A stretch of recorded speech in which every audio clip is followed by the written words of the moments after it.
जो रामराज है ना, वो रामराज पता है किसका है? वो रामराज है अपराधियों का, कारियों का, और जितने भी गंदे लोग हैं, घिनौने लोग हैं, उनका रामराज है। हमारी उत्तराखंड की कोई बहन बेटी सुरक्षित नहीं है। ये न्याय नहीं देने वाले हैं, ये कोई बेटी को सुरक्षा नहीं देने वाले हैं, इनकी तो सुलाने तक की सुरक्षा है बस। कितनी शर्म की बात है, 20-25 हजार में बिहार की लड़कियां मिलती हैं। भाई मैं तो कह रही हूँ, ये बिहार की लड़कियां इन्होंने यहाँ बोला, क्या पता वहाँ जाके बोलते होंगे उत्तराखंड की लड़कियां भी 20,000 में मिलती हैं। आज इस स्वर्ग में एक बेटी की हत्या दी जाती है, उसकी इज्जत के साथ खिलवाड़ किया जाता है। तो बेटी बचाओ बेटी पढ़ाओ नारा नहीं, एक चेतावनी था कि बेटियां पढ़ा के दिखाओ और बेटियां बचा के दिखाओ, क्योंकि सारे अगर आप हिस्ट्री निकालेंगे इन्हीं के आपको बीजेपी पार्टी से ही मिलेंगे। 3 साल पहले उत्तराखंड की देवभूमि से एक ऐसा केस आया जिसने सबको झकझोर कर रख दिया। 19 साल की अंकिता भंडारी के साथ जो हुआ, उसकी निर्मम हत्या ने सभी के दिलों को तोड़ कर रख दिया।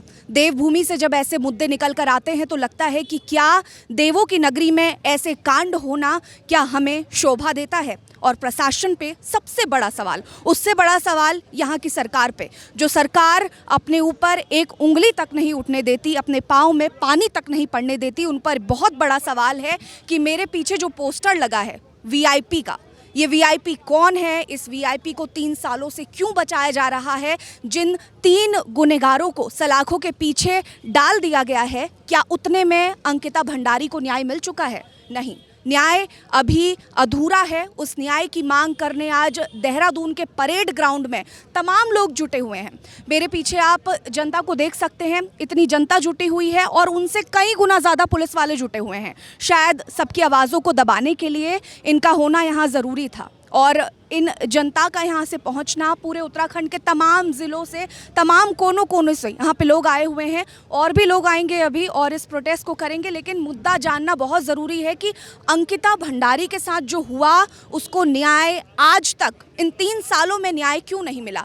जब सरकार कुछ मुद्दों को सामने लेकर आती है, जैसे मज़ार को तोड़ने के, बुलडोज़र चलाने के और भी बहुत सारे मुद्दे, तो सबसे पहले सलाखों के पीछे आरोपी को डाल दिया जाता है। लेकिन जब को सलाखों के पीछे डालने की बात आती है तो सरकार सुन बैठ जाती है और राजा अपने मुंह में दही जमा कर बैठा रहता है। इतना बड़ा केस उत्तराखंड देवभूमि में हो गया और सबने चुप्पी साधी रखी। आज हमारे साथ यहाँ कुछ लोग मौजूद हैं, उनसे बात करेंगे, जानेंगे कि आखिर ये वीआईपी को बचाने का जो प्रोपेगेंडा चला रहा है, उसके पीछे षड्यंत्र क्या है।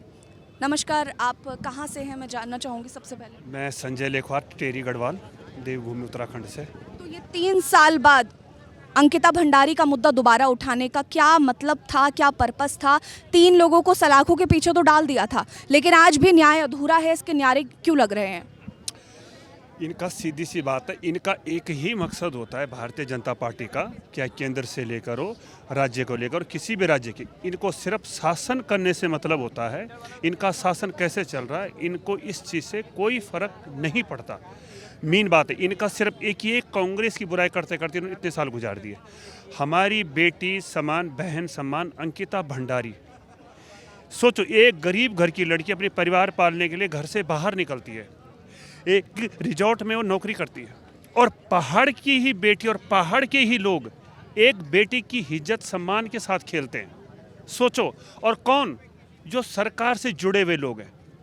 सबसे बड़ा प्रश्न चीन है कि सरकार से जुड़े हुए चीज, जिस सरकार को इस राज्य की रक्षा करनी है, इस भारत की रक्षा करनी है। सबसे बड़ी चीज़, जो 3 जो इन्होंने जेल में डाले हुए, सिर्फ इनको जनता की आंखों में धूल झोंकने के लिए। वीआईपी का खुलासा नहीं हुआ, वीआईपी का खुलासा नहीं हुआ, ये बोलते चले गए। अब जब वीआईपी का खुलासा उन्हीं की मंत्री की जीवन साथी एक्सपोज कर रही है, उसके बावजूद भी ये सरकार उसके पीछे पड़ गई है। उस पर एसआईटी का गठन कर दिया, उस पर एसआईटी का गठन कर दिया। नहीं जाएगा तो तोड़ मरोड़ करके उसको ब्लैकमेल कर दिया जाएगा, या उसको खरीदा जाएगा, या कुछ किया जाएगा, लेकिन वो बहन नहीं झुकेगी। हमें उस बहन पे पूरा विश्वास है। वो प्रचंड रूप से, हम देवभूमि उत्तराखंड की सनातनी है, उसके अंदर माँ जगदम्बा प्रकट होगी और वो इनका भांडाफोड़ पूरी भारतीय जनता पार्टी को एक्सपोज करके रहेगी। अब उस वीआईपी का नाम एक्सपोज हो चुका है, गुट्टू नाम से वो कहा जाता है। बजाय सरकार उसको पूछने के लिए, उसकी कॉल चेक करने के लिए, उसकी लोकेशन चेक करने के बजाय उस मातृ शक्ति के उस बहन के पीछे पड़ गई। एक बहन को ही मार चुकी, हमारी एक बहन के पीछे पड़ गए। हमारी उत्तराखंड की कोई बहन बेटी सुरक्षित नहीं है। एक संसद में कहूँ तो पहाड़ में भालू लगा हुआ है, वहीं जाने को राजी नहीं है। प्रधानमंत्री जी यहाँ कुछ होता है, रैली संबोधित करने चले जाते हैं। इनको सिर्फ प्रचार से मतलब होता है। सीएम साहब, छोटी सी बात है, पर गांव का प्रधान अगर हारता है तो वो प्रधान नहीं बनाया जा सकता। यहाँ का उत्तराखंड का देवभूमि में यजुर्वेद में से स्वर्ग कहा गया है। आज इस स्वर्ग में एक बेटी की हत्या दी जाती है, उसकी इज्जत के साथ खिलवाड़ किया जाता है। वीआईपी को बचाना इनको काम, सरकार बचाना काम है, इनका परिवार ही है वो वीआईपी। हम एक उत्तराखंड के नागरिक है, हमारा कोई दबाव नहीं, हम रोजी रोटी में मेहनत से कमाते हैं, ईश्वर से जुड़े व्यक्ति हैं। वो इनका परिवार था, वही वीआईपी था। हम खुद कहते हैं वो वीआईपी था। उसको चेक करने के बजाय, उसकी कॉल चेक करने के बजाय, उसकी लोकेशन चेक करने के बजाय उसके पीछे पड़ी हुई पुलिस। आने वाले टाइम पे आज ही वीआईपी तक को जोला चाप नेता होगा और इनका 80% करेक्टर यही होता है। ये ब्राह्मण कह रहा है, 80% इनका करेक्टर यही होता है सालों का। ये सफ़ेद कुर्ता पैजामा पहनते हैं, ये ब्लैक होते हैं। 102%। आज अगर उत्तराखंड की जनता से मैं हाथ जोड़ के आपके चैनल के नाते पहली बात तो बहुत बहुत धन्यवाद देता हूँ आपको। अब दिल्ली से यहाँ पर आए हैं। वीआईपी मीडिया तो बिक चुकी है। हम दो चीज़ों का आह्वान करना चाहते हैं उत्तराखंड की जनता को। हमें किसी की जरूरत नहीं है। जनता अगर जाग जाए तो पीएम साहब को खड़ा यहाँ होना पड़ जाए। यहाँ साल 2 साल बाद आते हैं, एक गढ़वाली भाषण दे के चले जाते हैं, घाम थापो। क्या कॉमेडी करके आते हो आप? इतने सालों से केंद्र में हो आप, एक प्रेस कॉन्फ्रेंस नहीं करी आपने। एक झोला छाप नेता भी डिबेट देता है, हम भी तो दे रहे हैं। सोचो, राम जी को लाएंगे ये नीच। इस शास्त्रवाद ब्राह्मण से पूछो, राम लाने गए तुम्हारे लिविंग कानून तुमने पास किया उत्तराखंड में, तुम राम जी को लाओगे? सबरी जैसे लाएंगे जिन्होंने 10,000 वर्ष इंतजार किया और राम जी उनकी कुटिया में पहुंचे। ये राम जी लाएंगे, शंकराचार्य को पीछे कर देते हैं। ये इनका सबसे बड़ा क्राइम ये है कि धर्म की चादर ओढ़ी हुई है। मेरे साथ डिबेट कर लिए केंद्र की सरकार, संजय लेखवार नाम है मेरा। राम राज कर रखा है, दुनिया भर के दिवे जलाए इन्होंने लाखों। गरीबों को एक पैकेट तेल देते तो कितना उनका पेट भरता है, 1 महीना चलता वो तेल। बेटी बचाओ बेटी पढ़ाओ बेटी बचाओ का नारा दिया था इन्होंने। नारा है ये सब, ये खोखले हैं अंदर। ये होली मनाते हैं ना, कलर अपना कलर हटाओ, ये ब्लैक कलर। वादा ये भी किया था कि अच्छे दिन आएंगे, क्या ये अच्छे दिन आ गए? गरीबों को मार दिया, बड़ों को और ऊपर कर दिया। महंगाई बढ़ चुकी है, बेरोजगारी बढ़ चुकी है, इकोनॉमी में हम नेपाल भूटान से पीछे। ये विकास है। अमेरिका को देखो ना, राष्ट्रपति को उठा के ले रहा तो रातों। एक जनता के लिए 10 पुलिस वाले खड़े कर रखे इन्होंने। आप इतनी बुजुर्ग हैं, इस मुद्दे पर आई हैं, कहाँ से आई हैं? सबसे पहले तो हम तो यहाँ आईएसबीटी के पास से आए। आईएसबीटी के पास से क्यों, क्या मजबूरी हो गई कि इधर? मजबूरी है, क्या बताएं? एक मजबूरी हो तो बताए, 10 मजबूरियां हैं, 100 मजबूरियां हैं। मेरा सवाल ही इसलिए था क्योंकि मेरे दर्शक जो अभी हमें देख रहे होंगे शायद वो ये सोच रहे होंगे आप कांग्रेस से हैं, बीजेपी से हैं, किसी और पार्टी से हैं। पार्टी कुछ नहीं है। हम अपने मुद्दा अपने आम जनता की वो कर रहे हैं। वहाँ दुनिया भर के राम, अबे राम को मानते, राम की मानो। राम किस रास्ते पे चले उसकी मानो, राम को मत मानो।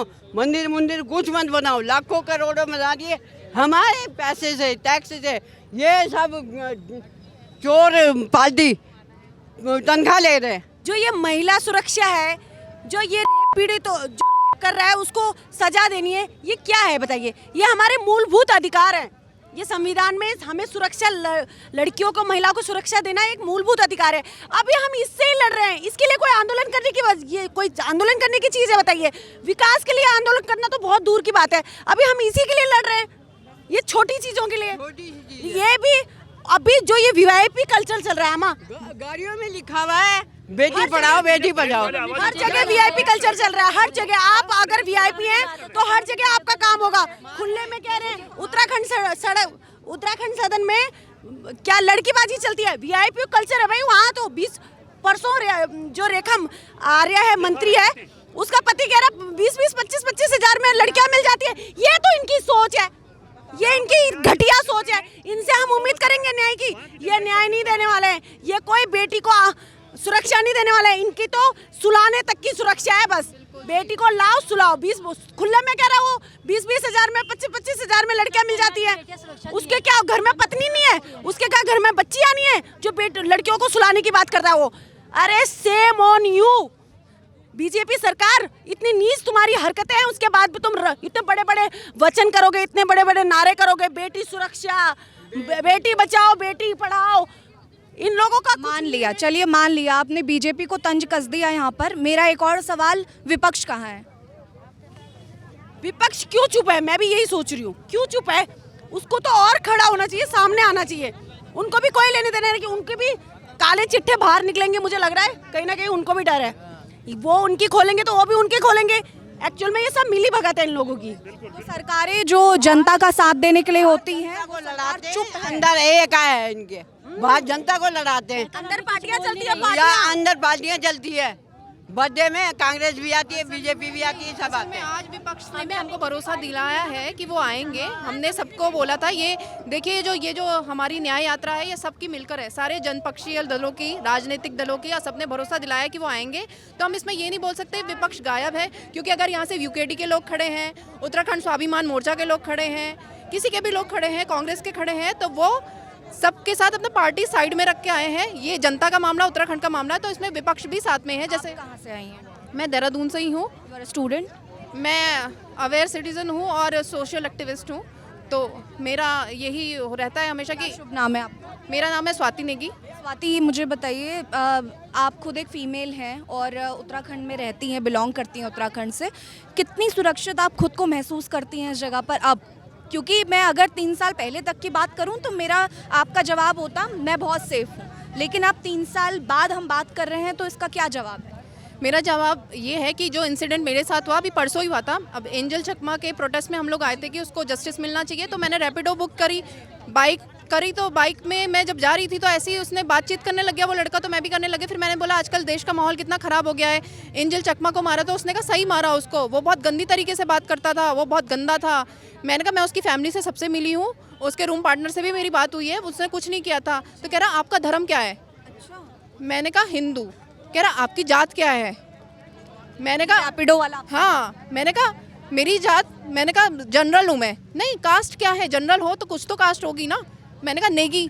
आपका नाम क्या है? मैंने कहा जितनी इन्फॉर्मेशन मिल गई ना उतनी बहुत है। फिर वो बाइक बहुत तेज़ चलाने लग गया, तो मुझे डर लगने लग गया कि इसको लगेगा कि कहीं गिरा दूं या कुछ कर दूं, एक्सीडेंट करवा दूं। तो मैंने कहा आप प्लीज़ सेफ चलाइए। तो उसने कहा कि आपको डर लग रहा है? ऐसा पूछा उसने मुझसे। मैंने कहा डर नहीं लग रहा, सेफ्टी के हिसाब से बोल रही हूँ। फिर मैंने एक शॉप पे रोक दी, वो बंदा 5 मिनट वेट करता रहा मेरा कि मैं कहाँ जाती हूँ, मेरी लोकेशन कहाँ की है।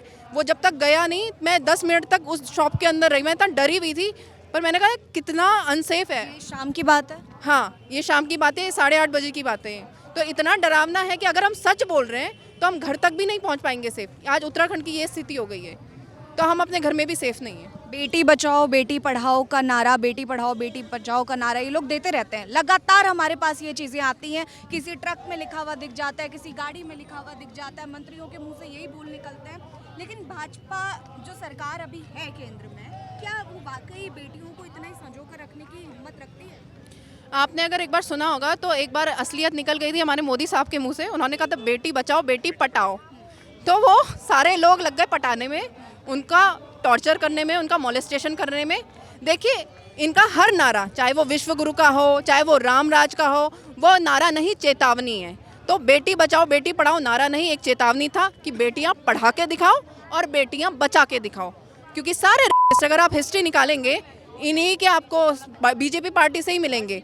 और अगर किसी और पार्टी के होते, जैसे संदेश खाली में इन लोगों ने किया था, एक महिला को झूठ झूठ तैयार किया था कि तुम्हारा, वहाँ पे इतना नाटक। यहाँ पे क्या अंकिता भंडारी हिंदू नहीं है क्या? अंकिता भंडारी को तुम्हारी बेटी नहीं, तुम उसको सेफ नहीं करोगे? तो ये जो चीज़ करते हैं ना, झूठा क्रिएट करते हैं विपक्षी जहाँ होते हैं सत्ता में, लेकिन जहाँ इनके दल में इन्हीं के पार्टी के लोग करते हैं। गट्टू दुष्यंत कुमार गौतम जिसका नाम है, वो एक बहुत बड़े पद पे है, भाजपा का राष्ट्रीय महासचिव है। आपने सुना दुष्यंत कुमार का एक बयान भी आया था अभी? कार्यक्रम सोचिए ना इनकी मेंटालिटी कि उनके लिए मृत्यु एक कार्यक्रम है। कितनी शर्म की बात है। 20-25 हज़ार में बिहार की लड़कियां मिलती हैं। भाई मैं तो कह रही हूँ ये बिहार की लड़कियां इन्होंने यहाँ बोला, क्या पता वहाँ जाके बोलते होंगे उत्तराखंड की लड़कियां भी 20 हज़ार में मिलती हैं। ये धंधा चल रहा है क्या इनका? ये 16 लाख लड़कियां जो गायब हुई हैं वो क्या इनके भाजपा लोग के नेताओं ने ही गायब करी है क्या? ये तो रेट लिस्ट तैयार करते हैं सबकी, ये सबको बोलते हैं। ये सारे लड़कियों की रेट लिस्ट इनके भाजपा वाले, बजरंग दल वाले, एबीवीपी वाले, आप देखेंगे फेसबुक में जो सच बोलता है उसके नीचे तुम्हारा रेट क्या चल रहा है, तुम्हारा रेट क्या चल रहा है। यही है इनका रेट लिस्ट, लड़कियों की धंधेबाजी करना, यही इनका काम है। तो ये भाजपा जो रामराज है ना, वो रामराज पता है किसका है? वो रामराज है अपराधियों का, बलात्कारियों का, और जितने भी गंदे लोग हैं, घिनौने लोग हैं, उनका रामराज है। बाकी इनके अडानी पापा का रामराज है, हमारा कोई रामराज नहीं है। हमारे एक एक चीज़ पे चालान फाइन लगाया जाता है। अडानी को कितना वो आपको टैक्स भरता है, कितना वो फाइन देता है, उसके यहाँ से ड्रग्स पकड़े गए, कितना आपने फाइन लिया? नहीं, हमारे लिए सरकार नहीं है, ये अडानी की सरकार है जहाँ सारे जंगल काट रहे हैं सब कुछ। हमारे सीएम साहब ने और नरेंद्र मोदी साहब ने यहाँ आके कहा था घाम तापो घाम तापो, वो घाम तापो सबके लिए चेतावनी थी। मैंने कहा था नारा नहीं चेतावनी। आज सारे लोग सड़क पे घाम ताप रहे हैं, आंदोलन कर रहे हैं सारे के सारे, हर चीज़ की छोटी छोटी चीज़ के लिए हमको घाम तापना पड़ता है। तो हमको चेतावनी दे रहे थे कि बेटा अब तुम्हारा घाम तापने का नंबर आ गया, मैं तुम्हारे लिए कुछ नहीं करूँगा, तुम सिर्फ घाम तापोगे। तो समझना चाहिए उत्तराखंड की जनता को और पूरे देश की जनता को कि अगर ये कुछ बोल रहे हैं ना तो कितनी बारीकी है उस चीज़ में। हमें ये भी सोचना बहुत ज़रूरी है कि जिस रिजॉर्ट में अंकिता भंडारी काम कर रही थी उस रिजॉर्ट का मालिक खुद बीजेपी से ताल्लुक़ रखता था। जिस रिजॉर्ट के नामो निशान को मिटाया गया, जहाँ पे सारे एविडेंसेस थे, उसके पीछे भी कोई बीजेपी का था। वीआईपी जो अब निकल कर आ रहा है वो भी बीजेपी का है। तो सारा षड्यंत्र कहीं ना कहीं, जितने भी आरोप लग रहे हैं, आरोप प्रत्यारोप की कड़ी में बीजेपी फंस रही है। लेकिन कुछ नेता, कुछ बड़े नेता, कुछ राजा अपने मुंह में दही जमाए आज भी बैठे हुए हैं। और सवाल सिर्फ इतना है कि वीआईपी को बचाने का इतना बड़ा षड्यंत्र आखिर क्यों रच रहा है। आप देख रहे हैं नेट्रिक न्यूज, साहस सच कहने का।